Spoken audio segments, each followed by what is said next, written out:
지금 저는 어떻게 지금 수업을 하고 있는가 하면, 일단 좀 세부적으로 들어가야 되는 내용들은 이제 나중에 하거든요. 그리고 좀 난이도가 높은 것들, 이런 것들도 나중에 해요. 지금 여기에서, 가장 난이도가 높은 게 요겁니다. 오늘 하는 내용들 중에서. 그래서 지금 요거는 자세히 안 들어가려고 하는 겁니다. 비교적 다른 것들은 개념을 잡기가 그렇게 어렵지 않은데, 요게 일단 아까 매각을 해서 자금을 조달한다는 거 하고 담보로 제공해서 돈을 마련할 수 있다는 그 두 가지만 알아도요. 오늘은 충분합니다. 이 증권에 대해서는. 다음에 이제 얘네들인데요. 자금 조달 방법 중에 리츠가 이제 설명드릴 차례입니다. 리츠. 이게 이제 부동산 투자 회사가 이게 리츠 이렇게 하잖아요. 이게 REITS 이렇게 되는 건데 이걸 리츠라고 읽어요. 읽을 때. 근데 이게 리얼 이스테이트 여기 이제 부동산이라는 단어예요. 그리고 I가 investment 투자란 뜻이고요. 이게 트러스트인데요. 이 트러스트가 원래 직역을 하면은 신탁으로 번역이 돼요. 근데 이게 말 그대로 신탁형이 있고요. 이 부동산 투자 회사 중에 회사형도 있어요. 신탁형 이론적으로 신탁형 회사형이 있는데 우리나라는 이렇다는 거예요. 우리나라는 회사형이에요. 그래서 어떤 경우에는 이 리츠를 부동산 투자 신탁으로 직역을 해서 부동산 투자 신탁으로 번역하는 데도 있어요. 그러니까 이게 다른 게 아닙니다. 부동산 투자 신탁으로 번역하는 데도 있으니까 오해하지 마시고요. 용어에서. 자, 이게 이제 아까 도입된 배경이 이제 IMF라 그랬잖아요. 취지가 달라요. 똑같은 배경이라 해도 도입된 취지가 달라요. 이거는 이제 뭔가 하면은 IMF 때 기업들이 많이 도산을 했지 않습니까? 그죠? 근데 그 기업들이 도산을 했는데 어떤 기업들은 괜찮은 회사들도 있었거든요. 그 괜찮은 회사들이 구조조정을 이제 해야 괜찮은 거죠. 이제 구조조정을 빨리 하지 못하면 이제 위험해질 수 있는 그런 회사들을 말하는 겁니다. 여러분들 80년대, 제가 대학 다닐 80년대, 그리고 90년대 초반, 이 당시에 엄청나게 매스컴을 떠들었던 내용이 뭔지 아십니까? 그 기업들에 대해서, 우리나라 기업들에 대해서. 80년대, 90년대 말고요. 80년대 후반, 90년대 초반. 엄청나게 떠들었던 게 뭔가 하면 문어발식 경영이었어요. 문어발식 경영. 기억나십니까? 그 문어발식 경영이라는 게 뭡니까? 여기저기 다 하는 거죠. 예? 예? 예, 그렇죠. 지금 대기업들이 다 그래요, 사실. 그러니까 누가 자동차 만든다니까 나도 자동차 만든다. 누가 무슨 증권 한다니까 나도 증권 한다. 뭐 누가 보험회사 한다니까 나도 보험회사 한다. 대기업들마다 보험 다 들어가 있고 자동차 다 만든다 그러고 다 그러니까 지금 엄청나게 중복 투자가 되는 거예요. 이 조그만 나라 안에서. 그렇지 않습니까? 너도 자동차 나도 자동차 경쟁 치열하죠. 자, 그러면은 그게 결국은 어떻게 됐습니까? 그쪽 분야로는 이 경쟁이 치열해지는 공급 과잉이라 그래요. 공급 과잉. 너무 이제 넘쳐나니까 장사가 되냐고요, 이게 장사가. 그런 상황에서 이제 태국에서부터 시작됐었나요? 그 바트와 이 외환 위기가. 그게 한국으로 넘어오면서 막 돈이 빠져나가니까 이 기업들이 대응을 못 하는 거죠. 기업들이 여기저기 막 방만한 경영을 하니까 이게 대응을 못 하는 거죠. 그러니까 쓰러질 수밖에요. 자, 그럼 보세요. 자, 원래, 자, 예를 들어 삼성 레미안, 그거 어디서 짓죠? 삼성 레미안을 어디서 지어요? 삼성건설에서. 삼성건설이라는 회사는 없어요. 삼성물산에서 합니다. 삼성물산. 삼성물산에서 삼성 레미안 아파트를 지어요. 그럼 삼성물산이 원래 뭐 하던 회사예요? 무역하던 무역. 무역하던 회사예요, 그게. 무역하던 회사가 지금 건설 부문이 있는 거예요. 건설 부문. 한 회사 내에 건설 부문이 있는 겁니다. 그러니까 회사가 방만하게 경영을 하잖아요. 그러면은 하나의 회사인데 건설도 하고 무슨 금융도 하고 무슨 이 유통도 하고 뭐 별걸 다 하는 거죠. 자, 그러다 보면은 원래 자기가 하던 그 일은 그나마 잘 하기 때문에 수익이 그런 대로 날 수가 있어요. 근데 새로 진입한 그 분야는 잘 모르던 분야 아니에요. 그러면은 적자 볼 가능성이 굉장히 많다고요. 지금 그 하이닉스, SK 하이닉스, SK로 넘어갔잖아요. 그 하이닉스로 넘어가기 전에 어디였었던 거예요? 그게 현대전자였어요. 아니, 삼성전자, 대우전자, LG 이 3파 이 가전업체에서 현대가 뒤늦게 들어간 거 아니에요. 그러니까 뒤늦게 들어간 게 되겠냐고, 이게. 그냥 잘하는 그냥 중공업, 건설, 자동차나 하지. 자, 이러니까 이 적자 보는 거 어떻게 해? 매각해야지. 안 그러겠습니까? 그러니까 그 적자 보는 분야를 매각을 해서 구조조정을 하는 거예요. 자르는 거죠. 이게 이 문어발식으로 하던 걸 다 자르는 거예요. 이게 수익성이 안 좋은 거는. 그게 그러니까 잘리니까 어떻게 직원들 다 잘려야죠. 그럼 저게 인수하는 회사에서 이 직원들을 다 받아준다는 보장이 어디 있냐고요. 예, 일부는 뭐 우수한 몇몇 직원은 받아주겠지만 안 그런 직원들은 다 그냥 잘리는 거죠. 자, 그렇게 해서 이제 구조조정을 해서 이제 체력을 튼튼하게 해서 다시 이제 회복을 한 거 아닙니까? 근데 문제는 이 구조조정을 하더라도 돈이 필요하다는 겁니다. 구조조정을 하는데 왜 돈이 필요할까요? 네, 돈 퇴직금 주고 해야 되니까. 자, 근데 지금 실적이 안 좋아서 구조조정하는 회사가 이 돈이 있어야 이게 무슨 구조조정을 할 거 아니에요. 근데 구조조정하는 회사가 돈 빌려달라고 하면 누가 빌려줄까요? 예? 또, 그러면 돈을 안 빌려주면은 구조조정하는 회사가 마련하는 방법도 있기는 해요. 그 주식시장에 상장, 이 신규 발행 주식으로 이렇게 하면 되는데, 아니 누가 그 주식 살려고 하겠어요? 예, 그 튼튼하지 않으니까. 저도 기억나요. 그 기아 그때 넘어갔잖아요. 아, 기아도 저리 넘어간 거 아니에요? 그때 당시 현대로 넘어갔잖아요.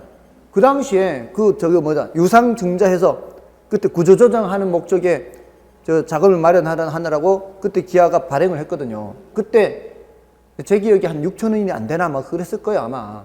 6천 원인가? 아마 하여튼 5, 6천 원 했어요, 그게 5년 전에 딱 10년 지난 후에 얼마 된지 아십니까? 그게 6만 원이었어요, 6만 원. 10배. 그렇게 될 줄 어떻게 알았겠습니까? 아니, 갖고 계시는 분이 수험생분이 계셨어요. 그분이 자기 얼마 되면은 팔겠다 그랬는데 1,000만 원어치 샀다 그랬거든. 1,000만 원어치 샀다 그랬는데 그 얼마 안 돼서 1억이 됐을 거예요. 딱 10배. 근데 저도 그때 신문은 알죠, 신문 소식은 아는데, 아니, 제 같은 간으로는 못 사요, 그거. 아니, 지금 구조조정 하면서 어떻게 될지 모르는데 그 주식을 어떻게 사냐고. 그러니까 대부분의 경우에 구조조정 한다면은 회사들이 자금을 마련하기가 어렵습니다. 딱 하나 남은 방법이 있어요. 딱 하나 남은 방법이. 주식 발행해도 안 되고, 채권 발행해도 안 되고, 은행에서 돈 빌리지도 못하고 하는데 하나의 방법이 뭔지 아십니까?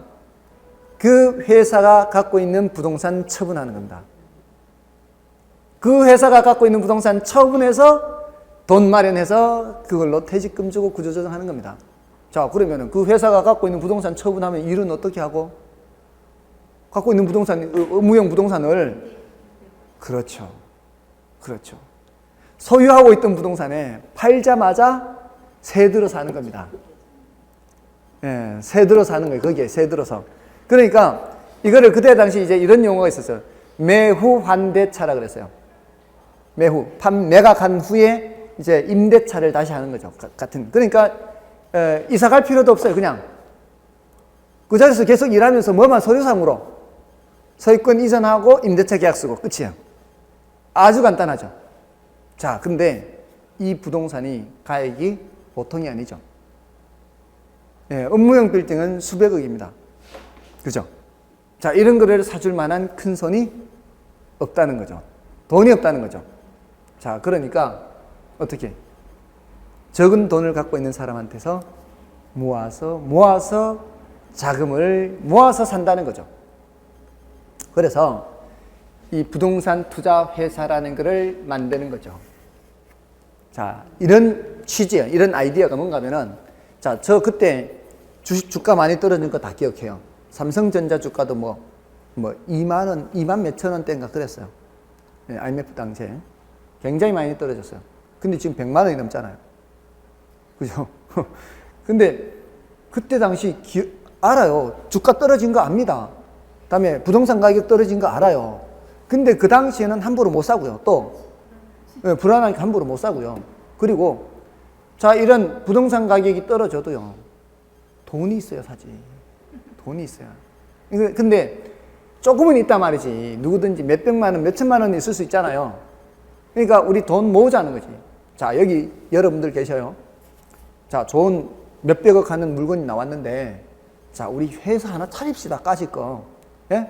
우리 회사 하나 차려서 저거 하나 사자고. 그래서 그 부동산 투자 회사를 차려서 저걸 사면은 어렵지도 않아요. 아니, 사가지고 그냥 바로 한 대 차는 거죠. 그러면 바로 다음 달부터 뭐가 나와요? 임대료 수입이 나오거든. 근데 임대료 수입 받는 것도 걱정하지 않아도 돼. 왜? 그 기업의 안 좋은 부실 쪽은 다 잘라버리고 괜찮은 분야만 남겨놨잖아요. 괜찮은 분야만 남겨놨기 때문에 안정적인 임대료 수입이 발생할 수 있습니다. 그래서 부동산 투자 회사를 차리자 이 말이죠. 그래서 나온 게 이제 이런 부동산 투자 회사예요. 그래서 그 당시는 기업 구조 조정을 위한 목적, 예, 그 부동산 투자 회사. 이 목적으로 우리나라는 도입을 한 겁니다. 요 목적으로. 취지가 달라요. 이 저당 유동화는 은행들의 유동성을 높이기 위해서 도입된 거고, 이것은 구조조정하는 회사, 구조조정하는 회사가 갖고 있는 부동산을 팔라고 해도 그 사줄 사람이 없기 때문에 그 사주는 부동산 투자 회사를 쉽게 설립할 수 있도록 법을 만든 겁니다. 됐나요? 네, 그 취지가 그래요. 그래서 일단 이렇게 하면은 이제 우리가 주주가 되는 거죠. 우리가 주주가 돼서 그 회사의 임대료 수익을 이제 들어오면은 이제 나눠 먹는 거죠. 그래서 경우에 따라 이거 말고 기업 구조조정 부동산 투자 회사 말고 다른 부동산 투자 회사도 있는데 얘는 명목형이에요. 명목형. 서류상 회사예요. 임직원이 없어요. 임직원이 없어요. 주주는 있어요. 주주는. 자, 우리 주주는 있는데 임직원이 없다는 건 대표이사 뭐 이런 직원이 없어요. 그럼 어떻게 이걸 관리를 할까요? 우리가 임직원은 없어도요. 주주총회는 열 수 있죠. 주주니까 주주총회 열어서 어떻게 하는가 하면은 야, 무슨 자산관리회사가 잘 한다더라. 거기에다 맡기자. 자산관리회사에서 다 하는 거예요. 자산관리회사에서 이 부동산을 관리를 해주는 거죠. 그러니까 뭐 수리할 거 있으면은 그 자산관리회사 직원이 나가서 수리하는 거예요. 계약서 쓸 때도 누가 쓰는 거고요. 그 자산관리회사에서 나가서 쓰고요. 그런 것들을 다 하고, 그럼 임대료 수입 들어오면은 걔네들이 다 관리하는 거예요. 수입 들어오고, 그거를 또 비용 지출하고, 나중에 자기네 수수료 챙기고, 남는 돈은 우리한테 보내주는 거죠. 배당. 이런 일을 누가 하면 되니까. 자산관리회사에서 하면 되니까, 굳이 그 임직원이 없어도 관계는 없어요. 그러니까 우리는 뭐만 모으면 되는 거예요. 우리는 돈만 모으면, 주주만 모으면 되는 거예요. 돈만 모으면 되는 거예요. 예. 그러면 이제 누이 좋고 매부 좋은 거죠.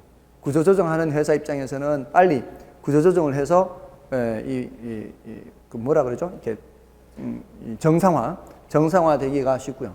또 이 투자자들 입장에서는 임대료 수입, 안정적인 임대료 수입을 얻고요. 그리고 결국은 그 부동산을 누가 사겠어요? 그 정상화돼서 이제 회복이 되면 그 회사가 살 거 아니에요. 그때는 또 괜찮은 조건으로 매각을 할 수가 있거든요. 그럼 또 시세 차익도 어느 정도 얻고 그렇게 된 겁니다. 그래서 예전에는 이게 압도적으로 많았어요. 구조조정 부동산 투자 회사가. 근데 지금은 이게 좀 숫자가 줄었어요. 여기 이제 위탁관리 부동산 투자 회사도 있고요.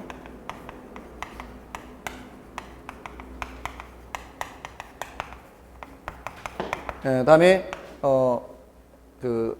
자기관리 부동산 투자 회사도 있어요.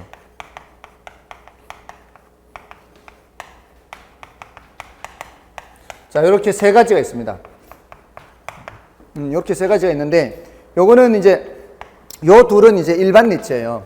요거는 이제 구조조정 목적의 부동산 투자 회사고요. 그래서 얘는 그 반드시 70% 이상을 구조조정 목적의 부동산에 투자를 해야 돼요.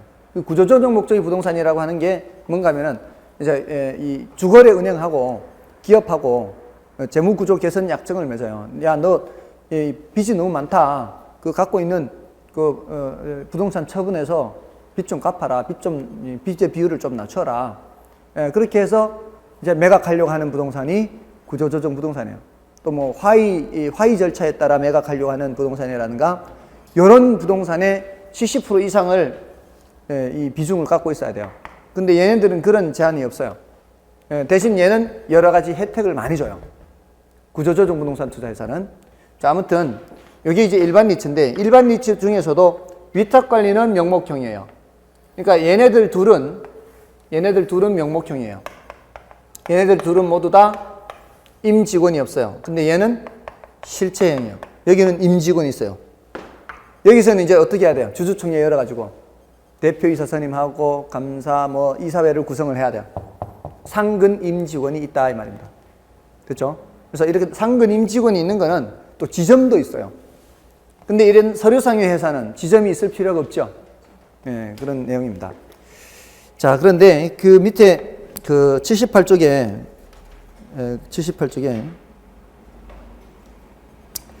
그 부동산 투자 회사에서 저 기억부터 좀 읽어보겠습니다. 다수의 소액 투자자로부터 주식을 발행하여 자금을 모집한 후 전문가의 판단에 의해 부동산 또는 부동산 관련 상품에 투자하고 얻는 수익의 90% 이상을 투자자에게 배당하는 뮤추얼 펀드이다. 이렇게 돼 있죠. 자, 이 뮤추얼 펀드라는 말이 있죠. 이게 이제 뭔 소린가 하면은 여러분들 그 주식 투자하시는 분들 있죠. 주식 직접 투자하는 것이 걱정스러우면 왜 펀드에 가입하죠? 그게 바로 뮤추얼 펀드예요. 그러니까 이 뮤추얼이라는 말을 안 쓰고 그냥 펀드라는 말을 많이 써요. 앞에 생략이 된 거죠. 뮤추얼 펀드가. 근데 원래 뮤추얼 펀드 하면은 이게 주식에 직접 투자예요? 주식에 간접 투자예요? 주식에 간접 투자죠. 자, 그러면 우리가 돈을 모아서 부동산 투자 회사를 만들었어요. 자, 그 우리가 만든 부동산 투자 회사 이름으로 부동산을 사는 거죠. 맞나요?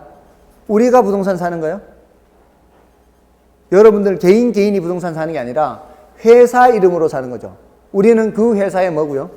주주고요. 그러니까 우리가 부동산에 직접 투자하는 게 아니죠. 우리는 부동산에 간접 투자하는 거죠. 됐나요? 그래서 이 리츠를 뭐라고 하는가 하면은 부동산의 뮤추얼 펀드다 그래요. 이렇게 해석할 수 있어요. 그렇죠? 부동산에 간접 투자하는 거다 이런 의미예요. 됐나요? 다음에 그 실적 배당이므로 투자 원금의 손실 발생 가능하다. 이 소리는 뭔 소리예요? 우리가 리츠 주식을 살 때 투입한 돈보다도 나중에 가치가 떨어질 수도 있다 이런 의미입니다. 그리고 금전 배당 원칙 이렇게 있죠. 요거는 삭제하십시오. 그게 규정이 좀 바뀌었어요. 그래서 지금 그 밑에 리츠의 종류에서 지금 얘들이 있잖아요. 근데 이것들을 지금 상태에서는 볼 게 뭐가 있는가 하면은 지금 일단 투자 대상이 그 모든 부동산이 다 가능하고요. 일반 리츠는. 구조조정 리츠는 뭐만 되고요. 기업 구조조정 부동산만 되고요. 다음에 회사 성립은 그 발기 설립만 기억하시면 돼요. 발기 설립. 전부 다 발기 설립이에요. 이게 이제 뭔 소린가 하면은 발기 설립이 있고요. 인가 설립이라는 게 있어요. 이거는 국토교통부 장관의 인가를 받아야만 설립이 되는 거고요. 발기 설립은 여러분들 그 민법 총칙에서 했겠네요. 법인 할 때 발기인, 뭐 정관 작성 이런 말 들으셨죠? 그 법인의 발기인들이 일정한 요건을 갖추어서 절차만 거치면 자동으로 설립되는 게 발기 설립이에요. 인가를 받을 필요가 없어요. 어떤 게 설립하기가 더 쉬워요? 발기 설립이 더 쉬워요. 그러니까 규제를 완화하는 차원에서 그렇게 해놓은 거고요. 그다음에 그 회사 형태, 실제 회사 명목 회사는 조금 전에 말씀을 드렸죠. 자기관리 부동산 투자회사만 실체형이고요. 위탁관리 부동산 투자회사와 기업구조조정 부동산 투자회사는 명목형입니다. 그다음에 주식 분산이라는 게 있죠. 요거는 취지가 뭔가 하면은 한 사람이 좌지우지 못하게 하기 위해서 한 사람이 소유할 수 있는 주식의 한도를 정해 놓은 거예요. 근데 자기관리는 이게 임직원이 있는 거잖아요. 그래서 임직원이 있어서 이게 막 의사결정을 막 바로바로 하고 막 그런 거잖아요. 그러니까 여기는 30%까지만 한도를 정해 놓고 있어요. 근데 얘는 명목형이죠. 얘는 40%까지예요. 근데 얘는 구조조정하는 거죠. 구조조정하는 그 회사를 여러 가지 제한을 두면은 설립이 잘 되겠습니까? 안 되죠.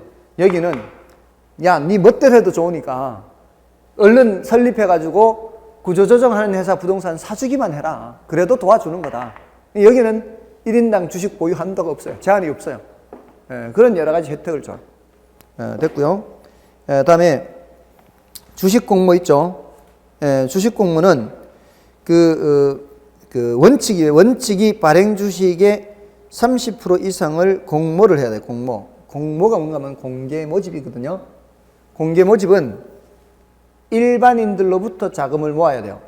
일반인들로부터. 그래서 일간지에 공고를 해야 돼요. 여러분들 그 왜 주식 청약할 때 공모주 청약 이런 말 있잖아요. 그게 다 일간지에 공고를 한 후에 일반인들로부터 자금을 모으는 거거든요. 근데 그 공모는 취지가 있어요. 그 공모의 취지를 알아두면 나중에 도움이 될 거예요. 이 공개 모집은 어떤 취지 때문에 이렇게 하는가 하면은 지금 이 리츠에는 세금 혜택을 많이 주거든요. 세금 혜택을. 특히 이 구조조정 부동산 투자회사는 여러 혜택을 많이 주고요. 얘네들도 세금 혜택을 좀 주는 편이에요. 자, 그런데 이 세금이라는 부분은 돈을 많이 가지고 있는 사람들은 굉장히 민감하게 받아들이는 거거든요. 어떤 혜택들이 있는가 하면 이런 혜택들이에요. 이 주식을 갖고 있으면 배당 이득을 주죠. 배당 이득을 주는데, 배당을 해주는데, 그 배당 소득에 대해서는 15%의 그 세금만 내면은, 배당 소득세만 내면은 나중에 그 종합소득세 5월 달에 종합소득세 할 때 합산을 안 해요. 분리과세예요. 그러니까 지금 현재 우리 소득세법상 한계세율 제일 높은 게 36%인가요? 38% 안 올라갔나요? 하여간 뭐 36%, 8% 그 근처예요. 그 소리는 지금 1년에 수억 버는 사람들은 한계세율에 지금 노출되어 있거든요. 자, 그 사람들은 1,000만 원을 벌면은 38%면 380만 원을 세금을 내야 돼요. 1,000만 원을 벌면 380만 원을 세금을 내야 된다고요. 한계세율에 올라가 있는 사람들은. 근데 요 리츠의 배당 소득이 1,000만 원이면 거기에 대해서는 150만 원만 세금 내고 더 이상 세금 내지 않아도 된다고요. 5월 달에 종합소득세 신고할 때 합산을 안 한다고요. 그럼 얼마의 세금 절약이에요? 230만 원의 세금이 절약이 되는 거죠. 그러면 그런 사람들의 입장에서는 가능한 한 돈을 어디다 투입하는 게 나아요? 이 리츠에다 투입하는 게 좋죠. 근데 지금 여기는 얘는 공모를 안 해도 돼요. 공개 모집을 안 해도 된다고요. 사모가 돼요. 이게 뭔 소리냐면은 오늘 우리 수업 마치고 술 한잔 하러 가셔서 이거 한번 설립하는 거 의논 좀 해봅시다. 우리 그냥 아는 사람들끼리 아름아름 할 수 있다는 게 사모예요, 사모. 그리고 여기는 1인당 주식 보유 한도가 있어요, 없어요? 없잖아요. 그러니까 제가 한 몇십억 낼 테니까 여러분들 조금씩만 내셔서 이렇게 합시다. 요 50억만 내면 되거든, 50억만. 얼마 안 되잖아요. 50억만 내면 돼. 자, 돈 있는 사람은 얼마 안 된다고요. 그러면 그 사람들은 얼마나 끝내줍니까, 이게. 이 절세 수단으로는 끝내주죠. 그잖아요. 근데 그나마 기업 구조조정 부동산 투자회사는 회사 구조조정을 도와주니까 그렇게라도 해줘요, 그냥. 혜택을 줘요. 뭐 1인당 주식소유 한도도 없고 공모 안 해도 돼, 얘는. 근데 지금 이것은 그렇지 않다는 거죠. 이것은 그렇게 해버리면은 돈 많은 사람들의 절세 수단으로 그냥 전락을 해버리는 거예요. 그래서 30% 이상만큼은 공모를 하라는 얘기예요. 일반인들로부터 돈을 모아서 일반인들한테도 어느 정도 혜택이 돌아갈 수 있게끔 그런 혜택만 있는 게 아니라 각종 뭐 취득세, 등록세, 이 부동산 투자 회사가 취득하는 부동산에 대해서 감면해주고 하는 게 있단 말이에요. 그럼 그만큼 더 세금을 절약해서 배당을 더 많이 해주게 되거든요. 그런 혜택들이 많기 때문에 이 공모 규정을 두고 있는 거예요. 원칙이 30% 이상의 원칙. 근데 아까 그 구조조정 부동산 투자회사는 거기에 대한 예외에 해당한다는 거죠. 그 외에도 이제 예외가 있는데 그걸 다 우리가 지금 할 수 있는 건 없고요. 다음에 주식 상장 있죠. 예? 주식 상장은 삭제. 설립 후 즉시를 삭제하십시오. 설립 후 즉시는 삭제하고요. 설립 후 즉시하는 게 아니고요. 요건이 갖춰진 경우에는 즉시하는 겁니다. 그래서 지금 현재 상장돼 있는 회사가 열 몇 개밖에 없어요. 열 몇 개밖에. 전체는 한 100개 가까이 되는데 상장돼 있는 회사는 열 몇 개밖에 없어요. 그러니까 요건을 갖추지 못한 회사들이 있거든. 상장 요건을 갖춰야 돼요. 부동산 투자 회사법상 요건은 갖췄지만 상장 요건은 못 갖출 수 있거든요. 상장 요건을 갖출 때는 즉시하는 거예요. 다음에 그 자산 구성은 부동산이 70% 이상이라야 돼요. 물론 이제 건축 중인 건축물을 포함하는데, 그리고 부동산 관련 증권이나 현금이 10% 이상, 이렇게 하면 좀 이렇게 문제가 있어요. 이렇게 하면 안 되고요. 이렇게 돼 있어요. 70% 이상 부동산이어야 되고요. 70% 이상 부동산이어야 되고, 80% 이상 부동산 관련 증권, 유가증권, 그 다음에 현금, 이렇게 세 가지. 예? 이렇게 돼 있어요. 법 규정에는 10%라는 규정이 없어요. 10%를 그렇게 하면 틀린 이유가 뭘까요? 예를 들어서 80%를 부동산으로 갖고 있어요. 예를 들어서 80%를 부동산으로 갖고 있으면 10%를 현금을 갖고 있을 필요가 있을까요? 없을까요? 10%를 현금을 갖고 있을 필요가 없다고요. 80% 이상 부동산 관련 증권, 현금이 되면 된다고요. 근데 80%가 이미 부동산이에요. 이럴 때는 현금이 있을 필요가 없다고요. 그냥 이 70%, 80%만 보고 10%를 현금, 부동산 관련 증권, 이게 아니라고요. 뭔 뜻인지 아시겠죠? 80%가 부동산이면 두 조건을 동시에 충족시킨 거예요, 이미. 그러니까 10% 현금, 부동산 관련 증권 있을 필요가 없다고요. 그러니까 그렇게 알고 있으면 안 돼요. 다음에 그 기업 구조조정 부동산 투자 회사는 부동산 70% 이상인데 어떤 부동산이에요? 그 앞에 지금 빠져 있죠, 지금. 그냥 부동산이 아니고 무슨 부동산? 구조조정 부동산의 70% 이상이에요. 그리고 이 구조조정 부동산 투자 회사는 80% 규정이 없어요. 다음에 그 설립 자본금, 요거는 자기관리 부동산 투자 회사는 10억, 위탁 관리와 기업 구조조정은 5억 맞아요. 근데 회사 존속은 삭제, 그거는 삭제 볼 필요 없고요. 다음에 자본금은 최저 자본금이라고 해두세요. 거기에 최저 자본금이 얼마 이상, 자기관리는 70억 이상, 그리고 위탁관리와 기업 구조조정 부동산 투자 회사는 50억 이상, 이렇게 되는 겁니다. 다음에 처분 제한이라는 게 있죠. 처분 제한은 1년 이내에 처분 불가, 이렇게 돼 있잖아요. 그거는 이게 법에 있는 내용하고요. 이제 여러분들 법을 좀 공부하셨으니까 이제 영에 있는 거 하고요. 이제 법은 이제 국회에서 만든 거고요. 영은 대통령령이죠. 그리고 뭐 부령 이렇게 있죠. 시행령, 시행규칙 이렇게 내려가잖아요. 부령은 시행규칙, 대통령은 시행령. 근데 이 법에 있는 게 더 중요할까요? 영에 있는 게 더 중요할까요? 우리는 법에 있는 게 더 중요합니다. 여러분들이 시험 공부할 때 공법 이런 각종 법이 다 법에 있는 규정을 거의 출제합니다. 중개사법만 시행령이나 뭐 이렇게 들어가고요. 공법에서 시행령이 있는 거 출제하면은 엄청 어렵게 출제하는 겁니다. 자, 근데 지금 법에는 그 규정이 1년이 아니에요. 법에는 1년이 아니고 법에는 5년의 범위 내에서 대통령령이 정하는 기간이 이렇게 돼 있어요. 대통령령이 정하는 기간 동안 처분 제한되어 있습니다. 근데 대통령령에 가니까 1년이라고 되어 있는 거예요. 그러니까 이걸 함께 기억해. 이게 더 중요해, 이게. 법에 있는 규정이 더 중요하다고요. 5년의 범위 내 대통령령이 정하는 기간 동안 처분이 제한된다. 이렇게 기억하시라고요. 됐나요? 됐습니까? 그리고 대통령령에 가니까 몇 년으로 돼 있다고요? 대통령령에 가니까 1년 이렇게 돼 있는 거예요. 자, 근데 그게 기업구조조정 부동산 투자회사는 제한이 있습니까? 없습니까? 기업구조조정 부동산 투자회사는 제한이 없죠? 네, 제한이 없어요. 그러니까 오늘 사서 내일 팔아도 돼요. 왜 이런 혜택을 많이 줄까요? 예, 빨리 구조조정 하는데 지원하라고.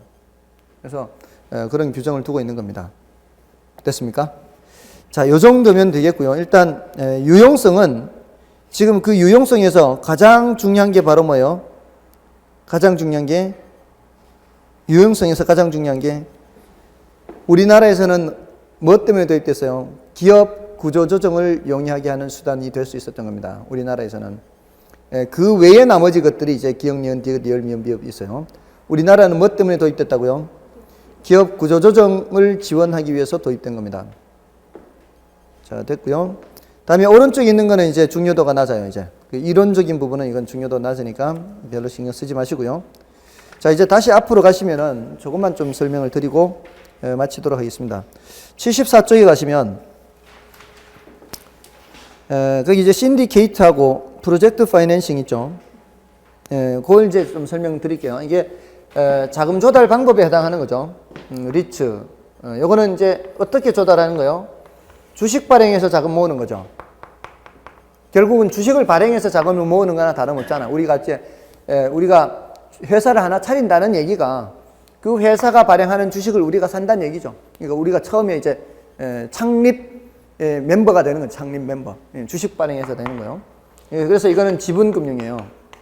지분금융. 자, 근데 이게 프로젝트 파이낸싱이라는 거예요. 프로젝트 파이낸싱. 얘는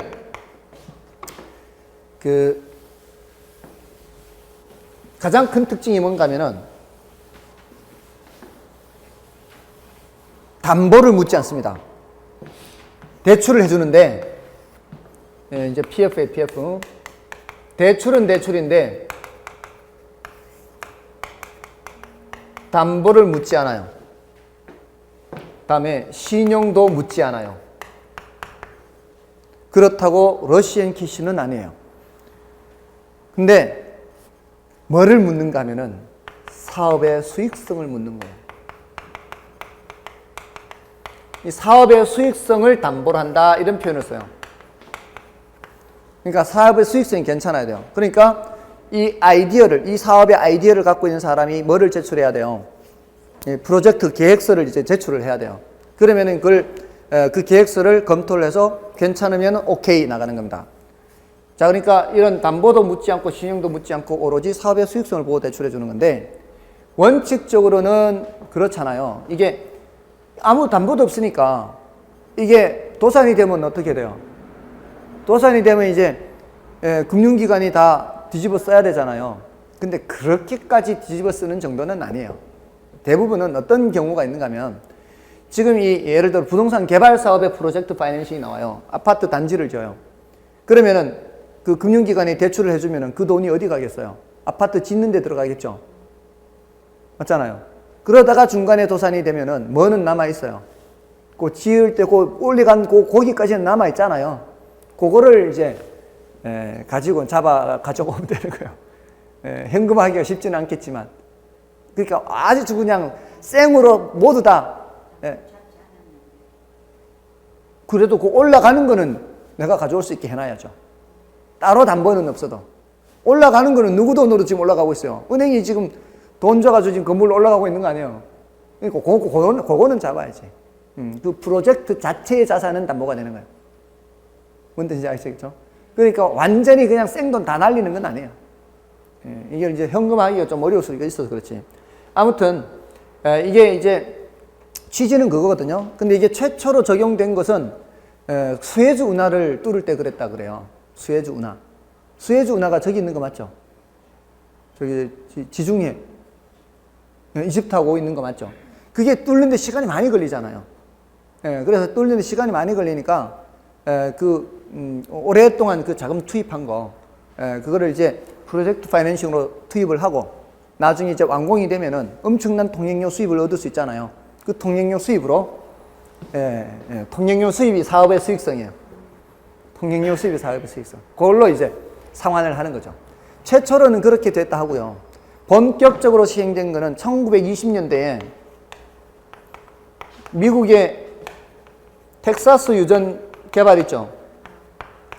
텍사스 유전 개발할 때 본격적으로 시행됐대요. 왜냐면은 일단 계속 투입하면은 이제 유전만 터지기만 하면은 그러면은 그다음부터는 이제 아주 그냥 원활하게 진행이 되겠죠. 그래서 여기에 프로젝트 파이낸싱에 투입되는 돈을 펌핑 머니라고 그랬어요. 펌핑 머니. 펌핑 머니. 이게 뭔 뜻일까요? 이게 펌핑 머니. 펌핑 워터가 뭘까요? 펌핑 워터가 뭐예요? 우리 이거 우물 이거 할 때 물 한 바가지 넣잖아요. 그 펌핑 워터는 한 바가지를 넣으면은 터지면은 계속 올라올 수 있죠. 그 펌핑 머니가 들어갔잖아요. 유전 개발할 때 터지면 계속 돈이 나오는 거죠. 그런 의미로 이제 펌핑 머니라고 하는 거예요. 프로젝트 파이낸싱에게 그 다 들어가는 게 아니에요, 사실은. 왜냐하면은 우리가 아파트 단지를 분양을 하잖아요. 분양을 하는데 이렇게 다 짓고 분양하나요? 옛날에 대부분 조금만 올라가면 벌써 분양하잖아요. 요때까지만 돈 들어가면 된다고. 요때까지만 돈 들어가면 된다고요. 왜냐면 그다음부터는 분양 수익금이 들어오잖아. 그럼 분양 수익금 들어오면은 계약금 해서 올리고 1차 중도금, 2차 중도금 해서 올리고 맞잖아요. 맞나요? 그래서 다 건물 올리고 이제 나중에 들어오는 돈으로 이제 여기 투입된 거 갚고 잔금으로 수익을 가지고. 그러니까 조금만 투입되면 돼, 조금만. 그래서 펌핑 머니 이렇게 하는 거. 됐죠? 이런 형식의 자금 조달 방식이 바로 프로젝트 파이낸싱입니다. 그러니까 개념만 아시면 돼요. 이번 순환은. 아, 저렇게 대출 받을 수도 있구나.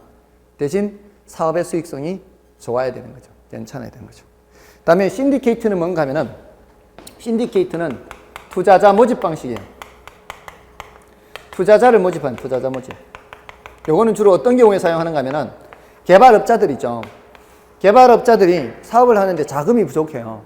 그래서 사업 설명을 여는 거예요. 이제 일간지 공고 내고 무슨 개발 사업의 사업 설명회를 열겠으니까 관심 있으신 투자자분들은 모여주세요. 해요. 그럼 모이잖아요. 그러면 이제 막 프로젝트 빔 쏴가면서 이렇게 설명을 해요. 이 사업이 이러한 사업인데 수익이 이런 정도로 괜찮을 것 같습니다. 관심 있으신 분들은 좀 투자 좀 해주세요. 모으죠. 투자자를 모집하는 거예요. 그래서 이 돈으로 이제 개발 사업을 시행해서 나중에 수익금이 나면은 그거를 투자자들한테 배당을 해주는 거죠. 그러니까 이게 지분금융이에요, 부채금융이에요. 배당을 해주는 거예요. 이 투자는 지분금융이에요, 지분금융. 근데 이제 이런 경우에 이제 유한 책임 사원이 있고요. 무한 책임 사원이 있는데 이게 이제 합자 회사 형태가 이런 형태예요. 합자 회사. 합자는 자본이 모인 회사다 이런 의미예요. 자본이 모인 회사다 이런 의미인데 유한 책임 사원은 책임의 한계가 있는 거고요. 무한 책임 사원은 책임의 한계가 없어요. 이 투자자들은 무한 책임 사원이 돼요. 유한 책임 사원이 돼요. 근데 개발업자는 무한 책임 사원이에요. 이 의미는 뭔가 하면은 이 투자자들은 자신이 된 돈 있죠. 자신이 된 돈 범위 내에서만 책임지면 돼요. 근데 이 개발업자는 그 과정에서 발생하는 손해배상이라든가 그런 경영상에 나타나는 모든 책임을 다 져야 돼요. 이런 형태로 이루어지는 게 신디케이트. 근데 이 내용을 잘 묻지는 않았어요, 지금까지. 뭐 지분금융이냐, 부채금융이냐, 뭐 이런 정도로 물었습니다. 그렇죠? 중요한 건 리츠예요. 이건 리츠는 나중에도 더 자세히 말씀을 드릴 겁니다. 됐나요? 자, 요렇게 오늘은 여기까지 금융론을 하고요. 다음 주에는 이제 부동산 활동론에 대해서 설명을 드리겠습니다. 그리고 마지막 주는 이 감정평가론, 감정평가론에 대해서 설명드리도록 하겠습니다. 예, 애쓰셨습니다. 다음 주에 뵙겠습니다.